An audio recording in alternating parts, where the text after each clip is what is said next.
নমস্কার, হাই নিউজে সকলকে স্বাগত। সঙ্গে রয়েছে আমি রিম্পি। শুরু করছে নিউজ টুডে। আর শুরুতেই চোখ রাখবো আজকের হেডলাইন্সে। এসএসসি পরীক্ষায় বসতে অনীহা, শীর্ষ আদালতের নির্দেশে দ্বিতীয়বার নিয়োগ পরীক্ষার পোর্টাল খোলে এসএসসি। সেখানে অধিকাংশেরই অনীহা পরীক্ষায় বসার। গত 9 দিনই আবেদন করল 30 থেকে 35। দাগি অযোগ্য চাকরি প্রার্থীদের মামলা খারিজ করল আদালত। হাইকোর্টের পর্যবেক্ষণ, এসএসসির তালিকায় হস্তক্ষেপ করার জন্য এটি উপযুক্ত মামলা নয়। পরীক্ষায় বসতে পারবেন না মামলাকারী দাগিরা। আগামী বছর অর্থাৎ 2026 সালের উচ্চ মাধ্যমিক শুরু হতে চলেছে চলতি সেপ্টেম্বরে। বিজ্ঞপ্তি প্রকাশ করে দিনক্ষণ জানালো উচ্চ মাধ্যমিক শিক্ষা সংসদ। 8ই সেপ্টেম্বর থেকে শুরু, পরীক্ষা চলবে 22 তারিখ পর্যন্ত। পুজোর আগেই সুখবর, শিয়ালদা ডিভিশনে আরও 2টি শাখায় এসি লোকাল ট্রেন। শিয়ালদা রানাঘাটের পর আরও 2টি এসি লোকাল চালানোর ভাবনা পূর্ব রেলের। বন্যার সতর্কতা জারি দিল্লি এনসিআরে। যমুনার জলে দিল্লি এবং তার সংলগ্ন অঞ্চল প্লাবিত। আতঙ্কিত বাসিন্দারা প্লাবিত এলাকা ছেড়ে নিরাপদ আশ্রয় রয়েছেন। ভয়ঙ্কর ভূমিধসের কবলে সুদান, জলশূন্য প্রায় গ্রাম। ঘটনায় অন্তত 1000 জনের মৃত্যু, ভাগ্যক্রমে জীবিত একজনই। পূর্ব ঘোষণা মতো বিধানসভায় মঙ্গলবার পেশ হয় বাংলা ও বাঙালি হেনস্থা বিরোধী প্রস্তাব। আলোচনা শুরুর পর বিজেপি মোদি মোদি বলে স্লোগান দিতে শুরু করে। পাল্টা ফিরাদ হাকিমও জয় বাংলা স্লোগান তোলেন। সরগরম হয়ে ওঠে অধিবেশন কক্ষ। ফের সাসপেন্ড করা হয় শুভেন্দু অধিকারীকে। পূর্ব ঘোষণা মতো বিধানসভায় মঙ্গলবার পেশ হল বাংলা ও বাঙালি হেনস্থা বিরোধী প্রস্তাব। পরিষদীয় মন্ত্রী শোভনদেব চট্টোপাধ্যায় এই প্রস্তাব পেশ করতে গিয়ে তুলে ধরেন দিল্লিতে পরিযায়ী শ্রমিক পরিবারের শিশুর উপর অত্যাচারের প্রসঙ্গ। তার কথায় বিজেপি বিধায়কেরা আহারে বলে কটাক্ষ শুরু করেন।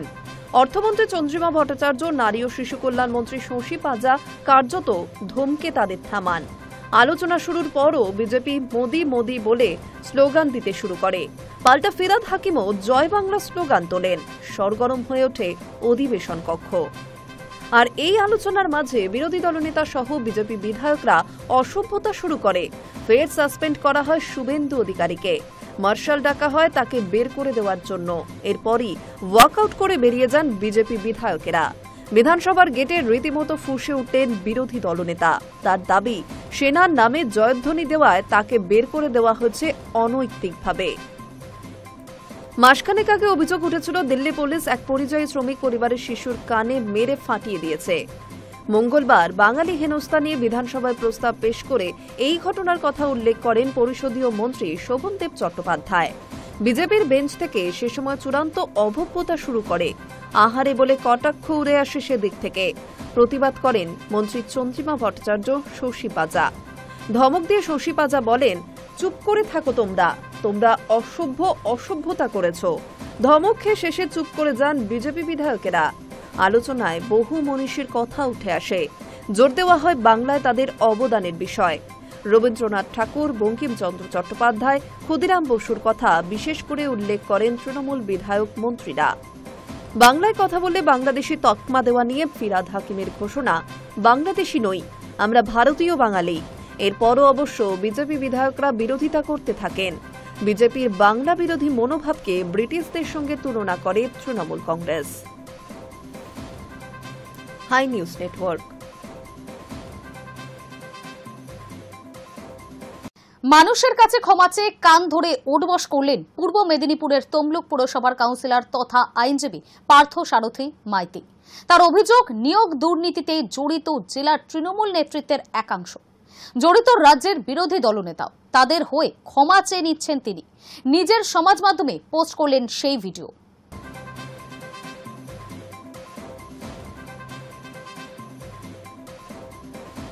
তমলুক পুরসভার 10 নম্বর ওয়ার্ডের কাউন্সিলরের পোস্ট করা ভিডিও ইতিমধ্যেই সমাজ মাধ্যমে ছড়িয়ে পড়েছে। মানুষের কাছে ক্ষমা চেয়ে কান ধরে উঠবোস করলেন পূর্ব মেদিনীপুরের তমলুক পুরসভার কাউন্সিলর তথা আইনজীবী পার্থ সারথী মাইতি। তার অভিযোগ, নিয়োগ দুর্নীতিতে জড়িত জেলা তৃণমূল নেতৃত্বের একাংশ, জড়িত রাজ্যের বিরোধী দলনেতাও। তাদের হয়ে ক্ষমা চেয়ে নিচ্ছেন তিনি। নিজের সমাজ মাধ্যমে পোস্ট করলেন সেই ভিডিও। কাউন্সিলরের দাবি, টাকার বিনিময়ে অযোগ্য শিক্ষকদের নিয়োগে পূর্ব মেদিনীপুরের এক ঝাঁক তৃণমূল নেতা জড়িত রয়েছেন। কিন্তু তারা মুখ না খোলায় পার পেয়ে যাচ্ছেন নিয়োগ দুর্নীতির নেপথ্যে থাকা মূল চক্রী। তাই নিজের দলের দুর্নীতিগ্রস্ত নেতাদের হয়ে জনগণের কাছে ক্ষমা চেয়ে কান ধরে উঠবোস করেছেন তিনি। ভিডিও পার্থকে বলতে শোনা যাচ্ছে, আমাদের পূর্ব মেদিনীপুর জেলার যে সমস্ত নেতা টাকা নেওয়ার পরেও মুখ খুলছেন না এবং বিরোধী দলনেতা শুভেন্দু বাবু যে বড় বড় ভাষণ দিচ্ছেন তার একমাত্র কারণ আমাদের নেতৃত্বের মুখ না খোলা। তাদের হয়ে মানুষের কাছে আমি ক্ষমা চাইছি। প্রসঙ্গত, দাগি অযোগ্য শিক্ষকদের নামের তালিকা সদ্য প্রকাশ করেছে এসএসসি, আর সেই তালিকাতেই উঠে এসেছে পূর্ব মেদিনীপুরের এক ঝাঁক অযোগ্যের নাম। এই নিয়ে ব্যাপক শোরগোল পড়ে গিয়েছে জেলা জুড়ে। অভিযোগ, শাসক দলের বহু নেতাকর্মী তাদের আত্মীয় ও ঘনিষ্ঠদের নাম এই তালিকায় জলজল করছে। পার্থের দাবি, 2016 সালে পূর্ব মেদিনীপুর জেলা তৃণমূলের একছত্র নেতা যিনি ছিলেন তার হাত ধরেই এই অবৈধ নিয়োগ হয়েছে। অথচ জেলা জুড়ে এই বিপুল সংখ্যক ভুয়ো শিক্ষক নিয়োগের নেপথ্যে মাস্টারমাইন্ডকে সব জানা সত্ত্বেও আড়াল করছে তৃণমূলেরই এক অংশ। ভিডিও ভাইরাল হওয়ার পর কাউন্সিলরের বক্তব্য, এই জেলার মানুষ হয়ে আজ আমরা দুঃখিত, কারণ শুভেন্দুর মতো একজন মহা চোর আমাদের কিছু স্বার্থান্বেষী নেতার মদতে বুক ফুলিয়ে ঘুরে বেড়াচ্ছেন। লজ্জার বিষয় হলো, এই জেলার সমস্ত তৃণমূল নেতৃত্বই জানেন কে ভুয়ো শিক্ষক নিয়োগের মাস্টারমাইন্ড ছিলেন, কিন্তু মূল চোরের নাম কিছুতেই সামনে আনা হচ্ছে না। তার মতে দলের একাংশই এই কর্মকাণ্ডে লিপ্ত হয়েছিলেন, কিন্তু এখন নিজেদের গদি বাঁচাতে তারা সমস্ত প্রমাণ থাকা সত্ত্বেও শুভেন্দুকে আড়াল করছেন। অন্যদিকে শুভেন্দু আগেই জানিয়েছেন তার কোনো আত্মীয় বা ঘনিষ্ঠ ব্যক্তির নাম দাগি অযোগ্যদের তালিকায় নেই। Hi News Network. দাগি অযোগ্য চাকরি প্রার্থীদের মামলা খারিজ করল আদালত। এসএসসির নিয়োগ সংক্রান্ত মামলার দাগি অযোগ্য চাকরি প্রার্থীদের ভৎসনা কলকাতা হাইকোর্টের পর্যবেক্ষণ, এসএসসির তালিকায় হস্তক্ষেপ করার জন্য এটি উপযুক্ত মামলা নয়। পরীক্ষায় বসতে পারবেন না মামলাকারী দাগিরা। দাগি অযোগ্য চাকরি প্রার্থীদের মামলা খারিজ করল আদালত। এসএসসি নিয়োগ সংক্রান্ত মামলায় দাগি অযোগ্য চাকরি প্রার্থীদের ভৎসনা কলকাতা হাইকোর্টের। এসএসসির প্রকাশিত দাগি অযোগ্যদের তালিকায় কোনো হস্তক্ষেপ করল না আদালত। হাইকোর্টের পর্যবেক্ষণ, এসএসসির তালিকায় হস্তক্ষেপ করার জন্য এটি উপযুক্ত মামলা নয়। পরীক্ষায় বসতে পারবেন না মামলাকারীর দাগিরা।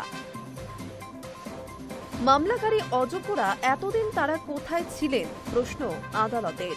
হাইকোর্টের বিচারপতি সৌগত ভট্টাচার্যের পর্যবেক্ষণ, এতদিন কোথায় ছিলেন তারা? যেই তালিকা প্রকাশ হলো আদালতে চলে এলেন। বিচারপতি আরো বলেন, যথেষ্ট হয়েছে, আর নয়। সুপ্রিম কোর্টের নির্দেশ মেনে তালিকা প্রকাশের পরে কিভাবে বলতে পারেন দাগি অযোগ্য নন? সুপ্রিম কোর্টের নির্দেশ মতো গত সপ্তাহে দাগি অযোগ্যদের তালিকা প্রকাশ করেছে এসএসসি। ওই তালিকায় 1806 জনের নাম রয়েছে। সুপ্রিম কোর্টের নির্দেশ অনুসারে আগামী 7 এবং 14 সেপ্টেম্বর এসএসসি নিয়োগ পরীক্ষা রয়েছে। তাতে বসতে পারবেন না দাগি অযোগ্য চাকরি প্রার্থীরা। তবে কমিশন তালিকা প্রকাশের পরে ওই তালিকা নিয়ে প্রশ্ন তুলে কলকাতা হাইকোর্টের দ্বারস্থ হন দাগি অযোগ্য শিক্ষকেরা। তাদের যাতে পরীক্ষায় বসতে দেওয়া হয় সেই আবেদনও জানিয়েছেন মামলাকারীরা। মামলাকারীদের বক্তব্য, কিসের ভিত্তিতে তাদের দাগি বলা হচ্ছে?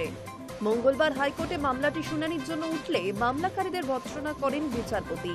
মামলাকারীদের কাছে তিনি জানতে চান, সুপ্রিম কোর্টের নির্দেশ মেনে তারা 31 ডিসেম্বর পর্যন্ত স্কুলে গিয়েছিলেন কিনা।